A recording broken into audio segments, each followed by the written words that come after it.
Hello masters, welcome to 2025. Welcome to మీ జీవితం మీ చేతుల్లో బుక్ రీడింగ్ సెషన్కి. ఈరోజు మనం డే 27లో ఉన్నాము. ఇందులో ఉన్న పాయింట్స్ అన్నీ కూడా ఎంత చక్కగా మన ఎవ్రీడే లైఫ్లో మనం ఇంప్లిమెంట్ చేయడానికి యూజ్ అవుతున్నాయి. సిచ్యువేషన్స్ కూడా ఎలా కోరిలేట్ చేసుకోగలుగుతున్నాము. ఆవిడ చెప్పే చిన్న చిన్న చిన్న టెక్నిక్స్ కానీ, లూయిస్ ఎల్హే గారు దీన్ని రాసిన వారు. ఆవిడ చెప్పే చిన్న చిన్న టెక్నిక్స్ కానీ లేదా సిచ్యువేషన్స్ కానీ ఎలా అప్లికబుల్ అవుతున్నాయి మనందరము గత 26 క్లాసెస్గా అబ్జర్వ్ చేస్తూనే ఉన్నాము. సో దానికి కంటిన్యూషన్గా ఇప్పుడు మనం ఏ చాప్టర్లో ఉన్నామంటే చాలా చాలా పాయింట్స్ చెప్పారు ఈ చాప్టర్లో. మనకి ఏంటంటే మార్పుని నిరాకరించే తత్వం. మనం ఏదైనా కొత్త మార్పు వస్తుంది అంటే మన మనసు ఎన్ని రకాలుగా నిరాకరిస్తుంది. కొన్నిసార్లు అసలు మనకు తెలియదు నిరాకరిస్తుందని.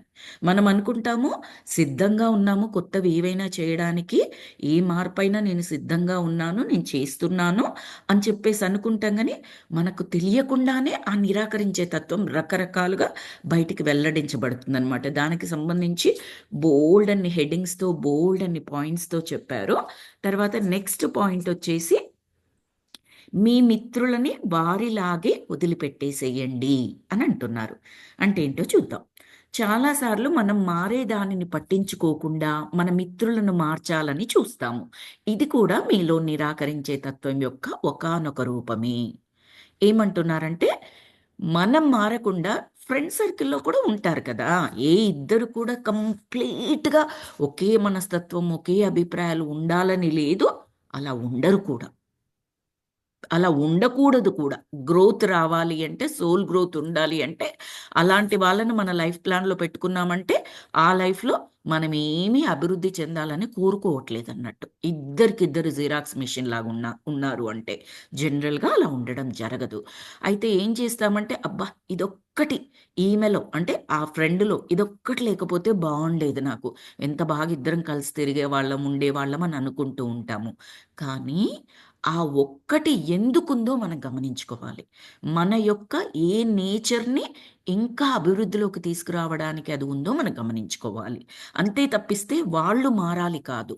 మనలో ఏ మార్పు రావాలి అది గమనించుకోవాలి అని చెబుతున్నారు. అని ఆమె దగ్గరికొచ్చిన ఒక క్లయింట్ గురించి చెప్తున్నారు. మొదట్లో నాకొక క్లయింట్ ఉండేది. ఆమె నన్ను హాస్పిటల్‌లోని తన మిత్రులందరి దగ్గరికి పంపేది. వారు త్వరగా కోలుకోవాలని, వారికి ఫ్లవర్ బొకేలు పంపకుండా వారి సమస్యల్ని తీర్చమని నన్ను పంపేది. నేను ఒక టేప్ రికార్డర్‌తో ఆమె చెప్పిన చోటుకు వెళ్ళేదాన్ని. అక్కడ ఎవరో ఒకరు బెడ్ పైన పడి ఉంటారు. నేనేమి చేస్తున్నాను, ఎందుకు చేస్తున్నానో కూడా వారికసలు అర్థమయ్యేది కాదు. ఇదంతా మొదట్లో. ఇప్పుడైతే ఎవరైనా వారంతట వారు అడగనిదే ఏమీ నేర్పరాదని నేర్చుకున్నాను. మొదట్లో అలా చేసేదట. ఒక క్లయింట్ వచ్చేసి ఆమె హాస్పిటల్‌లో డాక్టర్‌గా పనిచేసేదనుకుంటా. జనరల్‌గా మిత్రులందరి దగ్గరికి తన మిత్రులు ఆమె నన్ను హాస్పిటల్‌లోని తన మిత్రులందరి దగ్గరికి పంపేది. సారీ, హాస్పిటల్‌లో డాక్టర్ కాదు.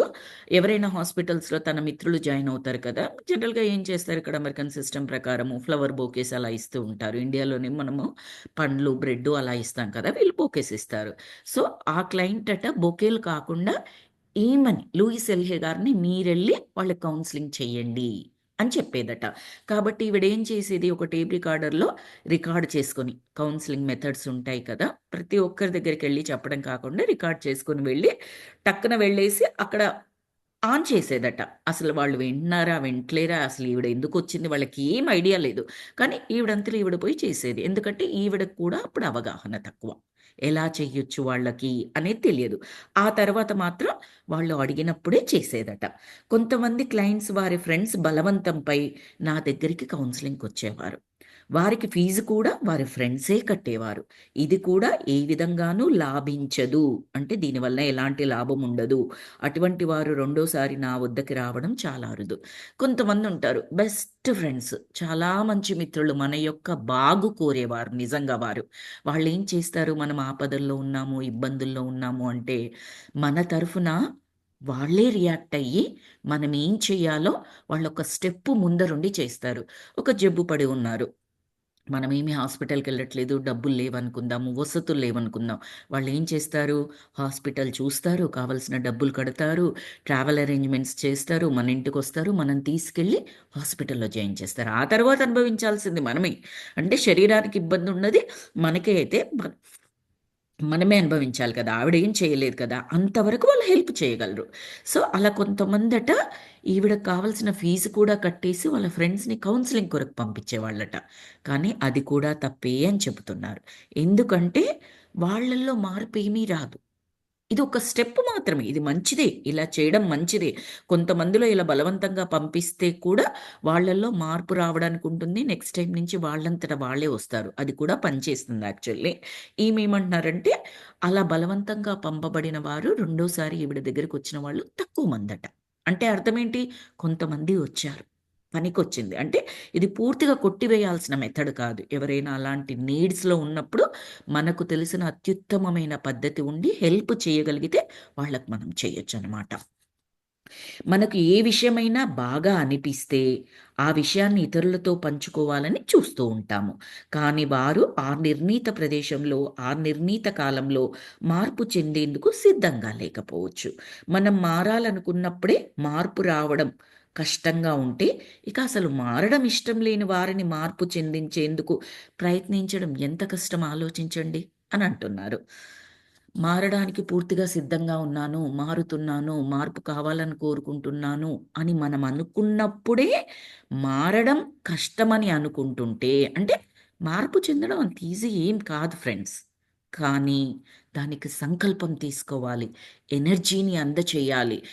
ప్రతిరోజు కంటిన్యూయస్‌గా ప్రయత్నం చేయాలి. పూర్తి నమ్మకంతో. బాగా గుర్తుపెట్టుకోండి. మీరు ఏది చేసినా trust is very, very, very, very, very important. మీరు నమ్మకం లేకుండా ఈ పుస్తకంలో ఈవిడ చెప్పినవి చెప్పినట్టు తూచా తప్పకుండా పాటించినా రిజల్ట్స్ వస్తాయని ఆవిడ గ్యారంటీ ఇవ్వలేదు. నేను కూడా గ్యారంటీడ్‌గా చెప్పలేను. ఖచ్చితంగా అలా చేశారు. ఆవిడెలా చెప్పిందో తూచా తప్పకుండా. Still there is no guarantee. Because మిమ్మల్ని మీరు నమ్మట్లేదక్కడ. మీరేం చేస్తున్నారో దాన్ని నమ్మట్లేదు. జస్ట్ చెప్పారు, చేస్తున్నాను. నాకీ ఫలితం రావట్లేదు. నో. దాని మధ్యలో ఒక చిన్న స్టెప్ ఉంది. ఏంటి? నమ్మకాన్ని కలిగి ఉండడం. మీరు ఆ ఒక చిన్న స్టెప్‌ని యాడ్ చేశారనుకోండి, అత్యద్భుతంగా ఫలితాలనిస్తుంది. కొంచెం ముందు, కొంచెం వెనక. కానీ ఫలితాలనిస్తుంది. నేను నిన్న 'పరమహంస యోగానంద' బుక్‌లో ఒక ఇంట్రెస్టింగ్ లైన్ చదివాను. అది డిఫరెంట్ వేలో ఇంట్రెస్టింగ్‌గా ఉండింది. ఏంటి అంటే మహావతార బాబాజీ అని మీ అందరికీ తెలుసు. ఆయన ఇప్పటికీ ఉన్నారు. చిరంజీవి ఆయన. వేల సంవత్సరాల నుంచి ఉన్నారు. పడుచు వయసులో ఉన్నారట ఆయన ఇప్పటికి కూడా. యవ్వనంతో. మనం చూస్తే 20, 25 ఇయర్స్ 25 ఇయర్స్ అరౌండ్ ఉన్నట్లుగా ఉంటారు. హిమాలయ పర్వతాలలో ఉంటారు. మహాతార్ బాబాజీని ఆ మహావతార్ బాబాజీ యొక్క ఎనర్జీస్‌తో మనం కనెక్ట్ అయ్యి కూడా మెడిటేషన్‌లో చాలామంది మెడిటేట్ చేస్తూ ఉంటారు. ఆయన యొక్క శిష్యులు లాహిరి మహాశయులు. లాహిరి మహాశయుల యొక్క శిష్యులు యుక్తేశ్వరం మాస్టర్ అన్నమాట. యుక్తేశ్వర్ గారి శిష్యులు మన పరమహంస యోగానంద. నేను ఏదైతే బుక్ చదువుతున్నానో అది. ఆ పరమహంస యోగానంద ఆ బుక్‌లో ఒక దగ్గర ఏం చెప్పారంటే, లాహిరి మహాశయులు మహావతార బాబాతీని ఫస్ట్ టైమ్ కలిసినప్పుడు ఎక్స్‌పీరియన్స్ గురించి అత్యద్భుతంగా ఉంది. ప్రతి ఒక్కరూ ఆ కలయిక గురించి తెలుసుకోవాల్సిందే అంటూ మొదలుపెట్టారు ఆ చాప్టరు. ఏంటి అంటే ఆయన ఆ గుహ దగ్గరికి ఒక గవర్నమెంట్ ఉద్యోగం చేస్తూ ఉంటారు లాహిర్ మహాశయులు. ఇంజినీరింగ్ డిపార్ట్‌మెంట్‌లో అకౌంటెంట్‌గా పనిచేస్తూ ఉంటారు. పనిచేస్తూ ఉన్నప్పుడు వాళ్ళ ఆఫీస్ హెడ్ దగ్గర నుంచి, అడ్మినిస్ట్రేటర్ దగ్గర నుంచి నీకు ట్రాన్స్‌ఫర్ అయ్యింది. నువ్వు పలానా దగ్గరికెళ్ళాలి. నీకు సో అండ్ సో డేట్‌కి నువ్వు వెళ్ళిపోయి అక్కడ జాయిన్ అవ్వాలి. అక్కడ నీకు అకౌంటెంట్‌గా అని చెప్పేసి చెప్తారనమాట. ఇంకా ఉద్యోగం కదా! తప్పనిసరి వెళ్ళాలి. అదెక్కడంటే కొన్ని వందల మైళ్ళు ప్రయాణం చేసి హిమాలయ పర్వతాల దగ్గరలో ఉంటుందది. వాళ్ళే చూసుకుంటారు. ట్రావెల్ అదంతా వాళ్ళు చూసుకుంటారు, పంపిస్తారు. ఎక్కడికి? హిమాలయ పర్వతాల దగ్గరికి. రాణిఖేడ్ అని చెప్పేసి ఆ ప్లేస్ పేరనమాట. అక్కడికి వెళ్తారు. ఆయన అకౌంటెంట్ పనులు ఆ ఉద్యోగం చాలా ఈజీ. పెద్దగా టైం మొత్తం దానికి పెట్టాల్సిన అవసరం ఉండదట. సో, ఆయన ఏం చేస్తారు, ఆ చుట్టుపక్కల హిమాలయ పర్వతాలను చూసిన తర్వాత అటువైపు మనసు లాగకుండా ఎవ్వరికీ ఉండదు. ఆ శక్తి అటువంటిది. ఎందుకంటే ఆ కైలాస పర్వతంలో సదా ప్రతి క్షణం ధ్యానంలో ఉండే ఆ పరమేశ్వరుడు ఉంటాడు. ఆయన యొక్క ఎనర్జీస్ ఆ చుట్టుపక్కల మొత్తం ఉంటాయి. ఇంకా మనల్ని లాగేస్తూ ఉంటాయి అవి. సో, ఈయన అక్కడ తిరుగుతూ ఉండేవాడట. తిరుగుతూ ఉన్నప్పుడు ఒకసారి నైట్‌లో ఈయన పేరు లాహిరి, లాహిరి అని పిలిచినట్టుగా వినిపిస్తూ ఉంటది. ఎవరు పిలుస్తున్నారు నన్నిక్కడ అని చెప్పేసి అది ఫారెస్ట్ మొత్తము. ఆ చిమ్మ చీకటిలో ఆయన నడుచుకుంటూ వెళ్తారు. ఏంటి తెలీదు. ఆ ధ్వని ఎక్కడైతే వినిపించిందో వెళ్తూ ఉంటారు. వెళ్ళినప్పుడు ఒక గుహ కనిపిస్తది. గుహ కనిపించినప్పుడు అక్కడ ఒక పడుచు మనిషి 25 ఇయర్స్ అరౌండ్ ఉండే మనిషి కనిపిస్తూ ఉంటాడు. చూస్తే అచ్చంగా లాహిరి మహాశయుల పోలికనే కలిగి ఉంటారాయన. అంటే ఇప్పుడు మనం ఎవరి గురించైతే మాట్లాడుతున్నామో, ఎవరైతే ఈ అడవిలో వెళ్తూ ఉన్నారు కదా! అకౌంటెంట్ అని చెప్పుకున్నాం కదా! ఆయన పోలికలెలా ఉన్నాయో, అక్కడ గుహ దగ్గర నిలుచున్న ఆ కాంతివంతమైన, తేజోవంతమైన మొహం కలిగిన మనిషి కూడా అలాగే ఉన్నారట. అయితే వెళ్తారు. వెళ్ళేసి చాలా ఆశ్చర్యపోతాడు. ఏంటి నాలాగే ఉంది ఈయన ఫేస్ కూడా అని చెప్పేసి. ఆహ్, ఈ లాహిరి ఆ బుక్‌లో ఏం రాసారంటే లాహిరి అని పిలిచినట్టుగా రాసాను కానీ, యాక్చువల్‌గా లాహిరి మహాశైల పూర్వజన్మ నామం ఏంటంటే గంగాధరుడు అట. ఆ గంగాధర్ అని పిలుస్తారు కానీ, మనకర్థం కావడానికి బుక్‌లో లాహిరి అని పిలిచినట్టుగా రాసాను అని చెప్పారు. సో, గంగాధర అని పిలుస్తారు, వెళ్తారు. వెళ్ళిన తర్వాత ఈయనకు ఆశ్చర్యమేస్తది. మీరెవరు? నన్నెలా పిలిచారు? నా పేరెలా తెలుసు? అంటే, నీకన్నీ తెలుస్తుంది. నువ్వనుకుంటున్నావు నీ వృత్తిపరంగా, జాబు పరంగా నీకిక్కడ ట్రాన్స్‌ఫర్ అయ్యి నువ్విక్కడికొచ్చాను అని నువ్వనుకుంటున్నావు. కాదు. జాబ్ కొరకు నువ్వు రాలేదు. నీ కొరకే జాబ్ ఇక్కడికి ట్రాన్స్‌ఫర్ చేయబడింది. నేనే చేశాను అని చెప్తాడనమాట. అర్థం చేసుకోండి మాస్టర్స్. ఇక్కడికి ట్రాన్స్‌ఫర్ అయ్యింది కదా! అని ఆయనొచ్చాడు అని లాహిర్ మహర్షిలు అనుకుంటున్నారు. కానీ అది కాదట. మహావతార్ బాబాజీ ఇక్కడొక పోస్ట్ అంటే ఈయన కొరకు అన్నట్లుగా క్రియేట్ చేసి, ఈయన అవసరం ఇక్కడుంది అని అక్కడ ఉన్న అడ్మినిస్ట్రేటర్‌కి ఆలోచన ఉద్భవింపచేశాడు. ఆలోచనను కలిగించాడు. మనం ఏం చెప్తాము?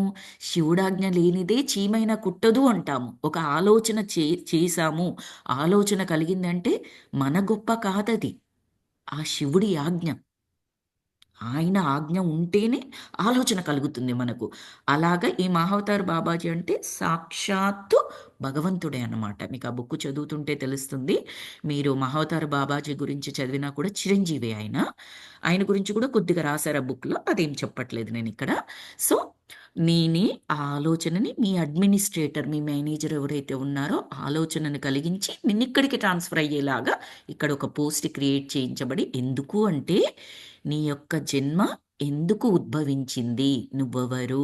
నా దగ్గరికి రావాలి, నన్ను కలవాలి, నేను వెయిట్ చేస్తా ఉన్నాను నీ గురించి. రామకృష్ణ పరమహంస వెయిట్ చేస్తారు కదా! వివేకానందుల వారి గురించి.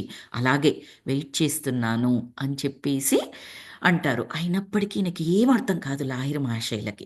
ఎందుకంటే ఈ జన్మలో ఉన్నారు. ఒక అకౌంటెంటు, ఒక మనిషి అలా ఆ భ్రమలో ఉన్నారు. ఆ మాయలో ఉన్నారు. సో ఈయనకేమీ అర్థం కాదు. అంతా ఒక భ్రమలాగా అనిపిస్తూ ఉంటది. అప్పుడాయన ఏం చేస్తారంటే, చిన్నగా చేతి వేళ్ళు తీసుకొచ్చి మహావతార్ బాబాజీ ఈయన నుదుటన ఇలా తాకిస్తారు. జస్ట్ ఇలా టచ్ చేస్తారు. ఆ స్పర్శకే 1000 వోల్టేజ్‌ల విద్యుత్ శక్తిలాగా ఎనర్జీ ట్రాన్స్‌ఫర్ అయిపోతుంది.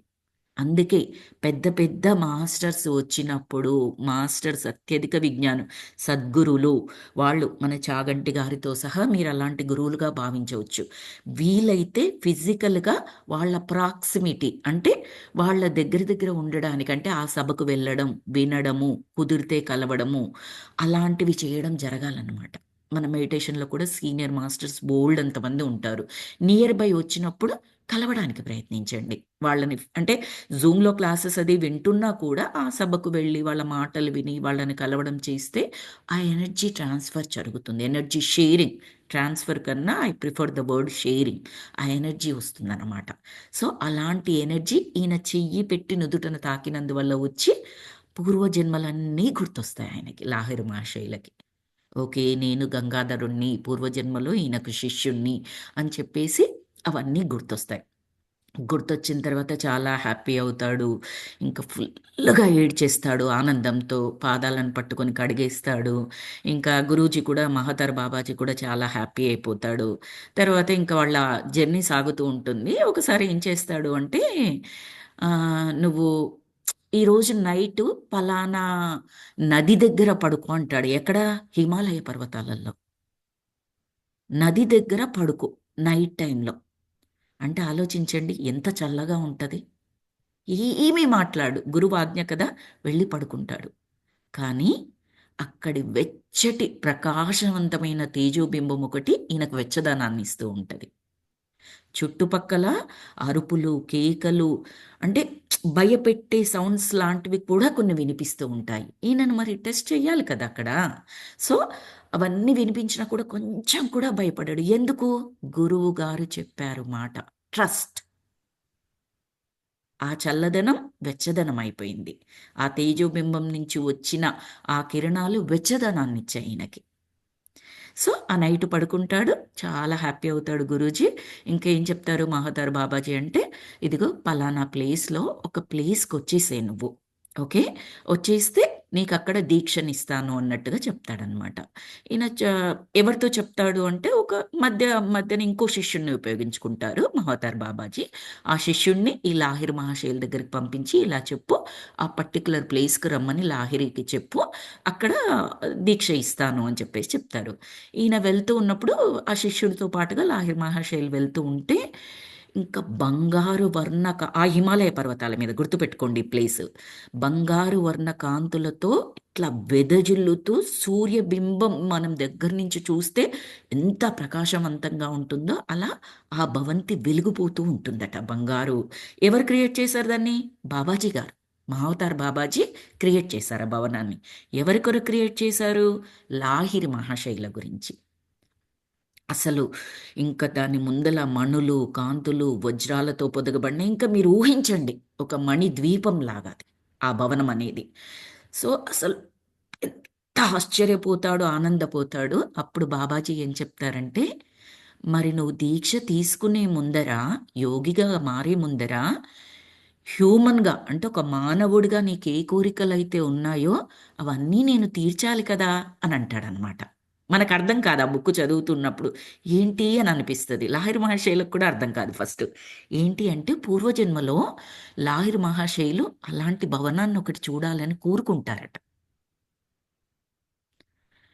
అన్ని కోరికలు తీర్చబడనిదే మానవుడు యోగిగా అంటే ఆ నెక్స్ట్ స్టేజ్ ఏదైతే మనం అనుకుంటున్నామో దానిగా మారడట. మనం ఒక ఆలోచన చేశాము. ఒక కోరిక కలిగింది. ఖచ్చితంగా మనం చాలా సార్లు చెప్పుకున్నాం. కానీ ఇది డిఫరెంట్ వేలో చెప్పుకుంటున్నాం. పదాలు డిఫరెంట్‌గా ఉన్నాయి ఇక్కడ. ఖచ్చితంగా ఆ యూనివర్స్ ఆ కోరికలన్నీ మన లిస్టులో ఉన్న చివరి కోరిక వరకు తీరిన తర్వాత ఈ మానవ భ్రాంతి, ఈ ఫిజికల్‌గా మనకి ఏవైతే కోరికలు, ఆశలు ఇవన్నీ ఉంటాయి కదా! అవన్నీ అయిపోయేదాకా మనం ఆ స్టెప్‌కు రీచ్ అవ్వమంట. సో, నీకదొక్క కోరిక ఉంది లాహిరి. అది నీకు పూర్వజన్మలో తీర్చబడలేదు. కాబట్టి ఆ భవనాన్ని చూసుకో, భవనం దగ్గరికి వెళ్ళు. ఆ తర్వాత ఆ కోరిక నీకు సంతృప్తి చెందుతుంది కదా! ఇంక అయిపోయింది. మొత్తం ఇంకా మన మానవ జీవితంలో ఆయనకెన్ని కోరికలున్నాయో అన్ని కోరికలు తీర్చబడినాయి కాబట్టి, ఇంకా ఆ పూర్ణాత్మలో ఏకమయ్యేందుకు ఆయన ప్రయాణం సాగించవచ్చట. సో, అది చదివినప్పుడు నాకనిపించింది. మనం ఏ ఆలోచన చేసినా, కోరిక చేసినా ఎప్పుడో అప్పుడు ఈ జన్మలో కాపోతే ఇంకో 1,00,000 జన్మల తర్వాతనైనా యూనివర్స్ మనకిచ్చి తీరాల్సిందే. ఇంకొక మార్గం లేదట. కంపల్సరీ ఇవ్వాలి. కానీ దాని ఎనర్జీకి మనం రీచ్ అవ్వాలి. ఆ కోరిక ఎంతటి ఎనర్జీని ఇస్తే మనకు సాధించబడుతుంది అనేది రీచ్ అయినప్పుడు మనకు ఆ కోరిక నెరవేర్చబడుతుందనమాట. లాయర్ మహాశయులకి పూర్వజన్మలో కోరినా అక్కడ తీర్చబడలేదు ఆయనకి. ఈ జన్మలో తీర్చబడింది. అది కూడా గుర్తుపెట్టుకోండి మీరు. సో, అలా మనం డిజర్వ్ చేసిన కోరికలు, మనం కోరుకున్న కోరికలన్నీ రీచ్ అయిన తర్వాత అవి ఖచ్చితంగా అందించబడతాయి మనకనేది గుర్తుపెట్టుకోండి. ఆ తర్వాత మన తరువాత ఆధ్యాత్మిక జర్నీ ఏదైతే స్టెప్ అప్ ఉందో అక్కడి నుంచి ప్రయాణం మొదలు పెడతాము అని చెప్పేసి అది చదువుతుంటే అర్థమైంది. సో, ఇక్కడ కూడా ఏం చెప్తున్నారు? నాకిది ఎందుకు గుర్తుకొచ్చింది అంటే ఆహ్, ఇక్కడ చదువుకున్నాం కదా! ఏ విషయమైనా మనకు బాగా అనిపిస్తే విషయాన్ని ఇతరులతో పంచుకోవాలని చూస్తాము. కానీ నిర్ణీత ప్రదేశంలో, నిర్ణీత కాలంలో మార్పు చెందేందుకు సిద్ధంగా ఉండకపోవచ్చు. ఆ పర్టిక్యులర్ క్షణంలో సిద్ధంగా ఉండకపోవచ్చు. మనం మారాలనుకున్నప్పుడే మార్పు రావడం కష్టంగా ఉంటే, మారడం ఇష్టం లేకుంటే అసలిక మార్పే సాధ్యం కాదు అని చెప్తున్నారు. ఇది కొన్ని సార్లు అక్కడ ఆ ప్రయత్నించడం వ్యర్థము అది అని చెప్పారు కదా! అక్కడ గుర్తొచ్చింది నాకు. సో, మంచి మంచి ఆలోచనలు చేయండి. మంచి కోరికలుంటే ఏం పర్వాలేదు. తీరుతాయన్న నమ్మకాన్ని కలిగి ఉండండి. అది నేను చెప్పాలనుకుంది. అందుకని ఆ చాప్టర్ మొత్తం మీకు చెప్పాననమాట. పరమహంస యోగానందలోనిది. తరువాత ఏమంటున్నారంటే ఆ! మిత్రుల మధ్యల కొన్నిసార్లు విభేదాలకు కూడా దారి తీయవచ్చు. నా దగ్గరికి వచ్చే క్లయింట్స్‌కైతే నేను సలహాలిచ్చి వారి సమస్యలను పరిష్కరింపచేస్తాను. ఎందుకంటే వారు నా దగ్గరికి వచ్చారు కాబట్టి. అదే నా స్నేహితులైతే వారిని అలాగే వదిలేస్తాను. ఈమె దగ్గరికి ఎవరైతే వచ్చి వాళ్ళకున్న ప్రాబ్లమ్స్ అది ఎక్స్‌ప్లెయిన్ చేస్తారో వాళ్ళకు చేస్తాను.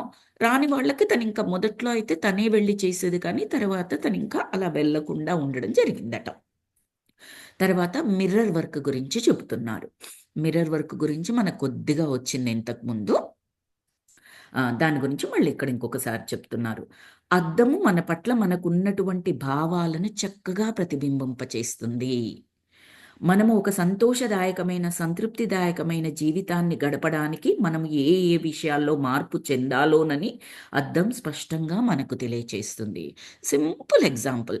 మనం మొహం కడుక్కోలేదు. పిచ్చి పిచ్చిగా ఉన్నాము. జుట్టు చెదిరిపోయి ఉన్నది, బొట్టు చెదిరిపోయి ఉన్నది ఇలా అనుకుందాము.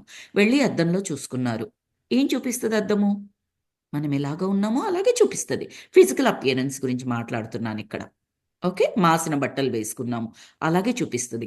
స్నానం చేసి ఫ్రెష్ బట్టలు వేసుకొని, నీట్‌గా బొట్టు పెట్టుకొని, జుట్టు దూకొని, నీట్‌గా ఉన్నారనుకోండి, మళ్ళీ అద్దం ముందర నిల్చోండి. ఏం చూపిస్తుందది? మనం ఎలాగ ఉన్నామో అలాగే చూపిస్తుంది. అందంగా చూపిస్తుంది. అది కేవలం ఫిజికల్ అపియరెన్స్‌కి మాత్రమే కాదు. అద్దంలో కళ్ళల్లో కళ్ళు పెట్టుకొని చూసుకుంటే, లోపట జరిగేది కూడా చూపిస్తుంది అని చెప్తారీవిడ మిర్రర్ వర్క్ ద్వారా. చాలామంది ఇది ప్రాక్టీస్ చేశారు. మన దాంట్లో ఇప్పుడు క్లాస్‌లో జాయిన్ అయిన సంధ్య కూడా చేశారు.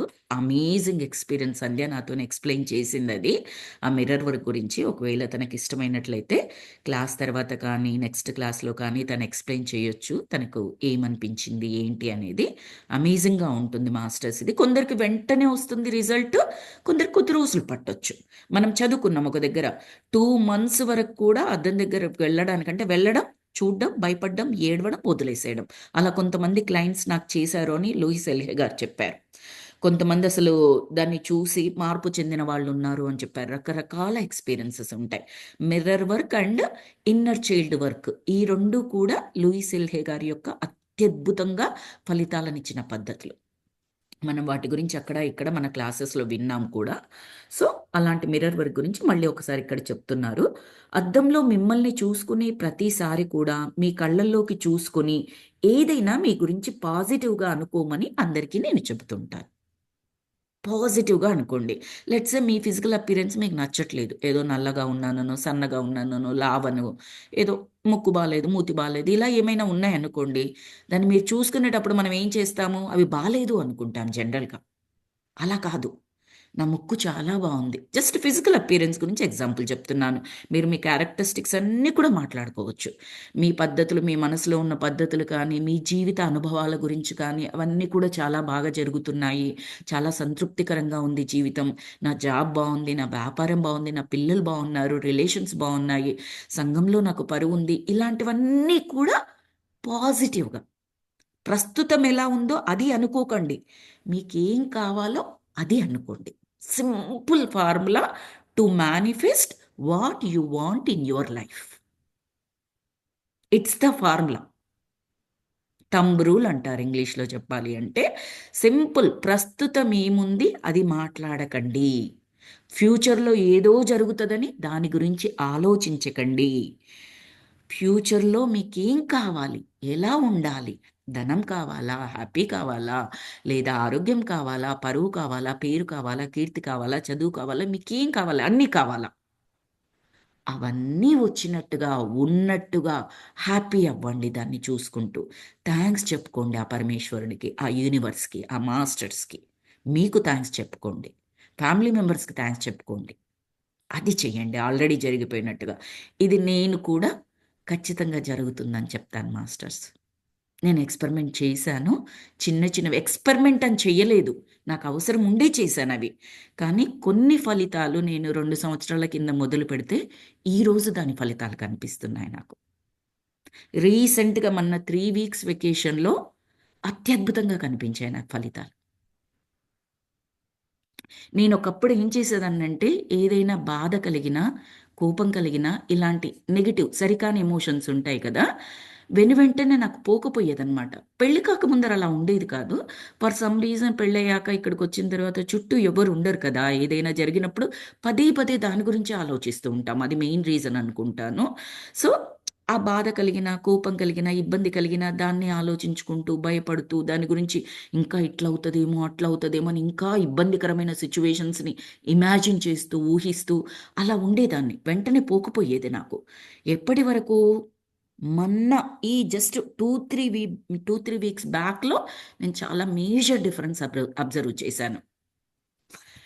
మా అమ్మాయి అనింది. ఈ వెకేషన్‌లో అంటే మా అమ్మాయి వెకేషన్‌కొచ్చి 1 మంత్ అయిందనమాట. డిసెంబర్‌లో వచ్చింది.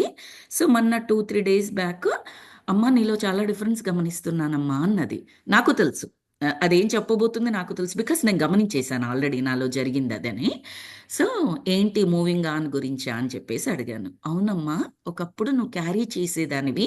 ఏదైనా సరికాని ఇప్పుడు మా అమ్మాయిని తిట్టాననుకో ఇంకంతే. ఇంకో గంట సేపో, 2 గంటలో ఆ రోజు ఈవినింగ్ వరకు ఇంకా కోపం అలాగే కంటిన్యూ అయిపోతూ ఉండేదనమాట. వాయిస్ చేంజ్ అవుతూ ఉండేది కాదు. ఆ కోపంతోనే మాట్లాడుతూ ఉండడము అలాగా. ఒక చిన్న ఎగ్జాంపుల్ కింద చెప్తున్నాను. సో, ఇప్పుడు అలా కాదమ్మా ఏదైనా నేను చేశాను. నన్నంటున్నావు. నెక్స్ట్ మినిట్‌లో నువ్వు మామూలయిపోవడం గమనిస్తున్నాను నేను అని చెప్పేసంటే, అవును బేటా నాకు కూడా కనిపించిందది. It's a very big change. ఎప్పటినుంచో నేను కోరుకుంటున్నాను అలా కావాలని. ఈ రోజుకి నా ఎనర్జీ సరిపోయిందన్నట్టు. ఆ కోరిక లేదా ఆ మంచి క్యారెక్టరిస్టిక్ నాలో రావడానికి నాకెంత ఎనర్జీ ఉండాలో, ఆ ఎనర్జీని నేను ఈరోజు పొందాను. దానికొక చిన్న ఇన్‌స్పిరేషన్ నాకు ఒక మూవీలోని డైలాగ్ వల్ల కూడా కలిగింది. అది కూడా నేను ఖచ్చితంగా చెప్పి తీరాలి మీకు. ఎందుకంటే మనం చెప్పుకుంటాం కదా! ఏది కూడా ఇప్పుడు మీకు 3 గంటల సినిమాలో 2 గంటల 59 నిమిషాలు దండగ కావచ్చు. కానీ ఒక్క నిమిషం ఒక డైలాగ్ ఉంటుంది. అది మనల్ని మార్చేయొచ్చు. ఒక పెద్ద ఇంటిని తాళం వేసి వెళ్తే చిన్న కీ ఎలాగ ఓపెన్ చేస్తుందో, మనకలా ఆ ఒక చిన్న డైలాగు మార్పు చెందించబడుతుంది. నాకా ఫైనల్ స్టెప్పు నాలోని మార్పుకు ఫైనల్ స్టెప్ ఎలా చేశాడు ఆ భగవంతుడు అంటే, 'లక్కీ భాస్కర్' మీరు సినిమా ఎవరైనా చూసి ఉంటే మీకందరికీ ఆ డైలాగ్ గుర్తుంటది ఖచ్చితంగా. చాలా బావున్నాయి. అందులో కొన్ని డైలాగ్స్ చాలా చాలా నచ్చాయి నాకు. అత్యద్భుతంగా నచ్చింది ఇప్పుడు నేను చెప్పబోయే డైలాగు. అందులో హీరోకి బ్యాంక్ జాబ్ అనమాట. చాలా మంచి వ్యక్తి. చాలా మంచిగా చేస్తుంటాడు. కష్టపడి పని చేస్తాడు. చాలా తక్కువ డబ్బులుంటాయి ఆయనకి. ఫ్యామిలీ వరకే సరిపోవడం కష్టంగా ఉంటుంది. సో, ప్రమోషన్ గురించి వెయిట్ చేస్తూ ఉంటాడు. ఆ ప్రమోషన్ వస్తుంది అనుకుంటే ఏదో లాబీయింగ్ జరిగిపోయి ఆ మేనేజర్ ఇంకొకతనికి ప్రమోషన్ ఇచ్చేస్తాడు. లోపలికెళ్ళి ఇంకా తట్టుకోలేకపోతాడనమాట. బికాజ్ ఆ ప్రమోషన్ మీద ఆశలు పెట్టుకుంటాడు. వాళ్ళ అబ్బాయికి స్కూల్ ఫీజ్ కట్టాలని, ఇంకా రెంట్ కట్టాలని, ఆయన బైక్‌కి సంబంధించి ఏదో అప్పు చేస్తాడు. సంథింగ్ ఆ ఖర్చులన్నీ ఎలా తీసుకోవాలని ఆ ప్రమోషన్ మీద ఆశలు పెట్టుకుంటాడు. ఖచ్చితంగా డిజర్వ్డ్ క్యాండిడేట్ ఆయన. ఆ ప్రమోషన్‌కి. కానీ లాబీయింగ్ జరిగి అంటే ఇగ తెలుసు కదా మనకి. అన్నీ టేబుల్ కింద నుంచి అన్నీ జరిగిపోతూ ఉంటాయి కదా!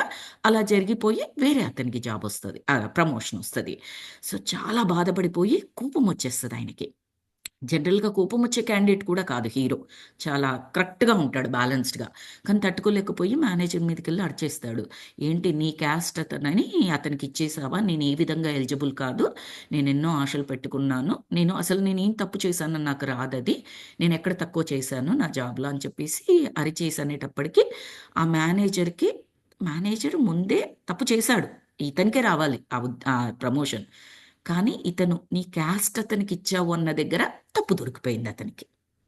ఇంకంతే రివర్స్ అయిపోతాడు. మొత్తం కరెక్ట్‌గానే మాట్లాడతాడు. నీ క్యాస్ట్ అతనికిచ్చావు అనేటప్పటికి ఆ మేనేజర్‌కి ఇతని జుట్టు చేతిలో దొరికినట్టు అయిపోతది. తప్పు చేసింది అతనే అయినా మనం ఒక ఒక డీల్ చేసేటప్పుడు తప్పు లేకుండా డీల్ చేయాలి. మనము మన సైడ్ మొత్తం నిజమున్నా కూడా మనం ఎలా డీల్ చేయాలంటే చిన్న తప్పు జరగకుండా డీల్ చేయాలి. మన చిన్న తప్పు జరిగినా ఏమైతదంటే అవతల వాళ్ళు 100% తప్పులో ఉన్నా కూడా మన తప్పుని ఎత్తి పట్టుకుంటారు. ఇంకా ఆ పని ముందుకు జరగనివ్వకుండా చేస్తారు. ఆ మేనేజర్ ఎగ్జాక్ట్‌లీ అదే చేస్తాడు.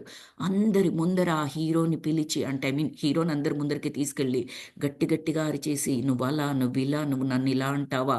అని చెప్పేసి చాలా అంటే మొత్తం పరువు పోయే విధంగా మాట్లాడతాడు హీరోని. చూస్తున్న మనకే ఏడుపొచ్చేస్తూ ఉంటది. ఇంకా అసలక్కడ జాబ్ జేయడం చాలా కష్టం. ఇంపాసిబుల్ ఎవ్వరికైనా. ఉంటుంది కదండీ! మనిషికి మానవమానాలు అని ఉంటాయి కదా! ఇబ్బంది కదా! వెళ్తాడు బాత్రూమ్‌లో, ఏడ్చేస్తాడు. ఒక హాఫ్ ఎన్ అవర్ తర్వాత బయటకొస్తాడు. జాబ్ మామూలుగా మొదలుపెట్టేస్తాడు. నార్మల్‌గా. ఎక్కడ నటన కూడా కాదది. అతని అతని ఆఫీస్‌లోనే ఒక ప్యూన్ ఉంటాడు. ఆ ప్యూన్ అతని ఫ్రెండే. కానీ చదువుకోకపోవడం వల్ల అతను ప్యూన్ అవుతాడు. చదువుకోవడం వల్ల ఈయన బ్యాంక్‌లో ఎంప్లాయ్ అవుతాడు. వచ్చేసి "ఏంట్రా నీకు బాధ కలగలేదా? అంతమంది ముందర అలా పరువు పోయేట్టుగా మాట్లాడాడతను.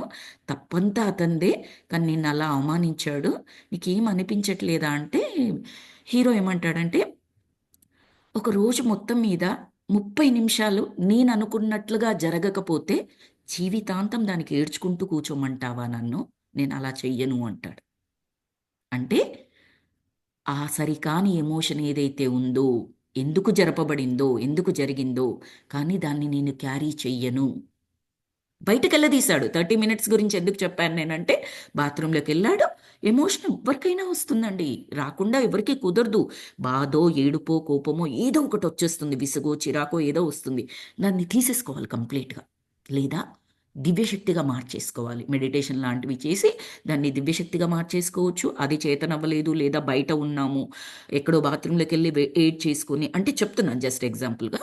ఆ ఏడ్చేసుకొని తీర్చేసాడు మొత్తం. బయటకి తీసేసాడు. లోపలికి దాచిపెట్టుకోలేదాయన. అస్సలు దాచిపెట్టుకోకూడదు. సో, ఆ 30 మినిట్స్‌లో అలా జరిగినంత మాత్రాన రోజు మొత్తం అలాగే ఉండు, జీవితం మొత్తం అలాగే ఉండు అంటే అది సరికాదు. నేనలా ఉండను అని చెప్తాడు. అది ఎక్కడో నాకు హిట్ అయింది. హిట్ అయిందని కూడా నాకు తెలియదు. నాకు ఆ డైలాగ్ నచ్చింది అని మాత్రమే అనుకున్నాను కానీ, ఆ తర్వాత నా బిహేవియర్ ఆటోమేటిక్‌గా మారిపోయింది. అంటే ఆ ఒక్క డైలాగ్ వల్ల మారలేదు మాస్టర్స్. గత 2 సంవత్సరాలుగా నేను అనుకుంటూ సంకల్పం తీసుకుంటూ అట్లా చేస్తూ ఉన్నాను కదా! ఆ ఫైనల్ టచప్ ఎక్కడంటే, ఆ డైలాగ్ దగ్గర జరిగిపోయింది నాకు. పోనీ అదొక్కటేసారి జరిగిందా నాకంటే, లేదు. ఈ వెకేషన్‌లో చాలా మందిని కలుస్తూ ఉంటాము. చాలా సిట్యుయేషన్స్ జరుగుతూ ఉంటాయి. ఇంట్లో అందరొచ్చినప్పుడు హడావుడి ఎక్కువుంటుంది. వంట, ఇంటి పని చాలా ఎక్కువగా ఉంటది. చాలా స్ట్రెస్‌ఫుల్‌గా ఉంటది ఎవ్వరికైనా. అంతా బావుంటుంది. అందరితో ఆడుకుంటూ, పాడుకుంటూ తిరుగుతాం కానీ, ఇంట్లో చేయాల్సిన వాళ్ళకి స్ట్రెస్ ఉంటుంది మనందరికీ తెలుసు. అలాంటి సిట్యుయేషన్స్‌లో కూడా ఎన్నో సార్లు జరిగింది నాకలాగా. అంటే ఆ నెగెటివ్ ఎమోషన్స్‌లోకి వెళ్ళే పరిస్థితి కలిగింది. వెళ్ళడం, నెక్స్ట్ మినిట్‌లో బయటికి రావడం. దాన్ని క్యారీ చేయకపోవడం, లోపట ఉండకపోవడం ఆ నెగెటివ్ ఎమోషన్ అన్నది. చాలా క్లియర్‌గా అబ్జర్వ్ చేశాను నేనది. సో, నేను చెప్పాలనుకుంటున్నది ఏంటి అంటే, మీరేదైనా మారాలి అనుకున్నప్పుడు ఆ సంకల్పం పెట్టుకోండి. నిరంతరం అలా మారినట్టుగా, మారుతున్నట్టుగా మారగలను అని నమ్మకం పెట్టుకోండి. వెయిట్ చేయండి. ఓవర్ నైట్ రాదు. నేను చెప్తున్నాను కదా! నాకు ఆల్‌మోస్ట్ మోర్ థాన్ 2 ఇయర్స్ పట్టింది. వెయిట్ చేయండి. ఒకరోజు వచ్చి తీరుతుంది. దానికేంటంటే నిరంతరం ఈ ధ్యానం, జ్ఞాన ప్రయాణంలో మనం ఉంటూ ఉండాలనమాట. అది మనకేంటంటే ప్రతిరోజు చెట్టుకు నీళ్లు పోసినట్టుగా మన సంకల్పానికి ఎనర్జీని అందిస్తూ ఉంటది. మనని ఆ పాత్‌లో ఉంచి నమ్మకం కలిగేలా చేస్తూ ఉంటదనమాట. అందుకని ఈ క్లాసులనేవి మనకు ఇంపార్టెంట్. ఆహ్, అద్దంలో మిమ్మల్ని చూసుకునే ప్రతిసారి మీ కళ్ళలోకి చూసుకొని ఏదైనా మీ గురించి పాజిటివ్‌గా అనుకోమని అందరికీ చెబుతూ ఉంటాను. దైవిక వాక్యాలు అంటే పాజిటివ్ వాక్యాలు. మరింత శక్తివంతంగా మన పట్ల పని చేయాలంటే మనం అద్దం ముందు నిలబడి వాటిని గట్టిగా ఉచ్చరించుకోవాలి. ఎవరు లేనప్పుడు చేయండి ఈ పని. అందరూ ఉన్నప్పుడు అంటే వాళ్ళకి అర్థం కాలేదనుకోండి పిచ్చోళ్ళలాగా మనల్ని చూస్తారు. సో, మళ్ళీ అప్పుడు మన కాన్ఫిడెన్స్ దెబ్బతింటుంది. వాళ్ళు చూసినంత మాత్రం నష్టం ఏం లేదు కానీ మన కాన్ఫిడెన్స్ దెబ్బతింటుంది. సో, ఎవరు లేనప్పుడు గట్టిగా ఉచ్చరించుకోండి అని చెప్తున్నారు. అలా చేసేటప్పుడు మీలో తక్షణమే తలెత్తే నిరాకార ధోరణులను ఎరుకతో గమనించవచ్చు. ఎందుకు గట్టిగా మాట్లాడాలి అంటే, మీలో నిరాకరించే తత్వం ఏదైనా ఉంటే అది ఎక్కువగా బయటికి కనిపిస్తూ ఉంటదట అలా చేసినప్పుడు. సో, దాన్ని మీరు అవేర్‌నెస్‌తో, ఎరుకతో అంటే అవేర్‌నెస్‌తో ఉండి గమనించుకోవచ్చు. అసలేంటి? నేనేమో పాజిటివ్ వాక్యం చెప్తున్నాను. లోపల నుంచేమో ఆపోజిట్‌గా వస్తోంది రియాక్షన్. ఏంటట ఆపోజిటు? ఏంటి దాని బాధ? ఎందుకు నిరాకరిస్తోంది?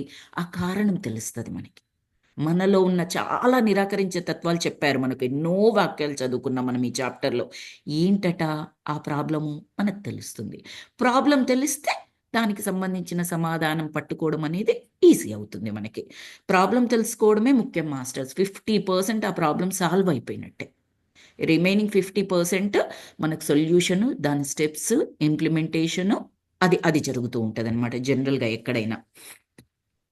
ఈ పుస్తకం చదివేటప్పుడు కూడా ఒక అద్దం మీ పక్కన ఉంచుకోవడం చాలా మంచిది.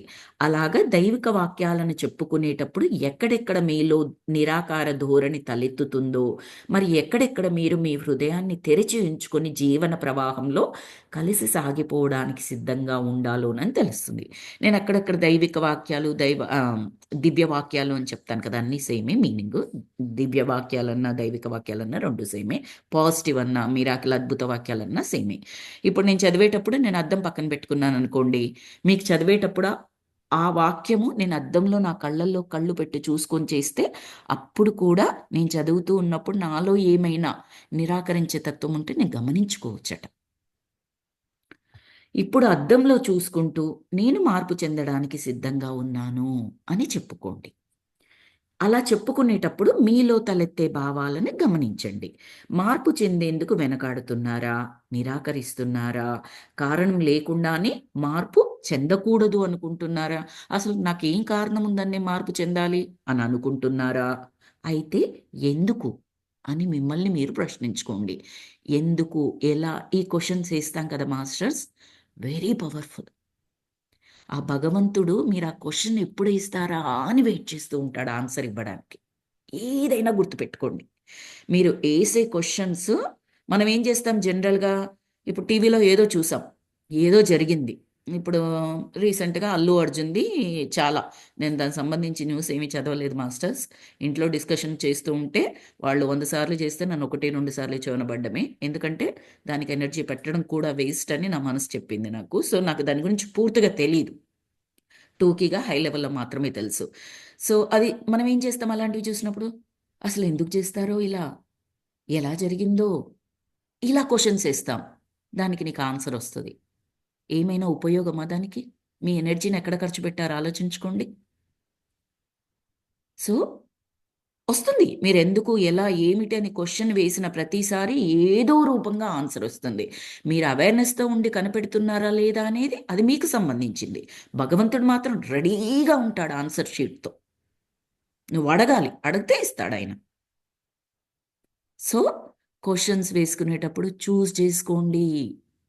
ప్రతి పనికిమాలిన సిట్యుయేషన్‌కి మనం క్వెషన్ వేయక్కర్లేదు. ఏదో సినిమాలో చూస్తున్నాం, ఏదో బయట రాజకీయాల్లో చూస్తున్నాం, ఏదో జరుగుతోంది. ఎందుకు జరుగుతోంది? ఎలా జరుగుతోంది? అది అవసరమా? లేదా? ఆ క్వెషను అది గమనించుకోండి. మీరు క్వెషన్ ఏస్తారు, ఆన్సర్ ఒస్తుంది. మీ ఎనర్జీ వేస్ట్ అయిపోతుందక్కడ. బాగా గుర్తుపెట్టుకోండి. మీకు సిట్యుయేషన్ జరిగింది. మీకు, మీ పర్సనల్‌గా. అది ఎందుకలా జరిగింది? నేనెలా బయటపడగలను? దీనికి సొల్యూషన్ ఏమిటి? అని చెప్పేసి అనుకోండి. అందించబడుతుంది. So, choose your questions carefully. Use your energies carefully. Thoughts what I wanted to say. So, ఆహ్ ఎందుకు అని మిమ్మల్ని మీరు ప్రశ్నించుకోండి. ఏ పాత నమ్మకాల్ని పట్టుకు ఊగులాడుతున్నారు మీరు గమనించుకోండి. మిమ్మల్ని మీరు తిట్టుకోవడానికి సమయం కాదు. అసలెప్పుడు తిట్టుకోకండి మాస్టర్స్. ఎప్పుడు తిట్టకండి. మీలో ఏం జరుగుతుందో దానిని మాత్రం గమనించండి. ఏ నమ్మకము మీలో నుంచి పైకి తేలుతున్నదో ఎరుకతో గమనించండి. అదే మిమ్మల్ని ఎక్కువగా వేధిస్తున్నదై ఉంటుంది.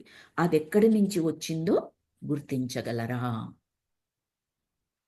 మనము దైవిక వాక్యాలను చెప్పుకునేటప్పుడు అవి కరెక్ట్ కాదనో, లేదా అలా చెప్పుకోవడం వలన ఏ మార్పు సంభవించడం లేదని, ఈ దైవిక వాక్యాలు పనిచేయడం లేదు అని అనుకోవడం చాలా సులభం మనందరికీ.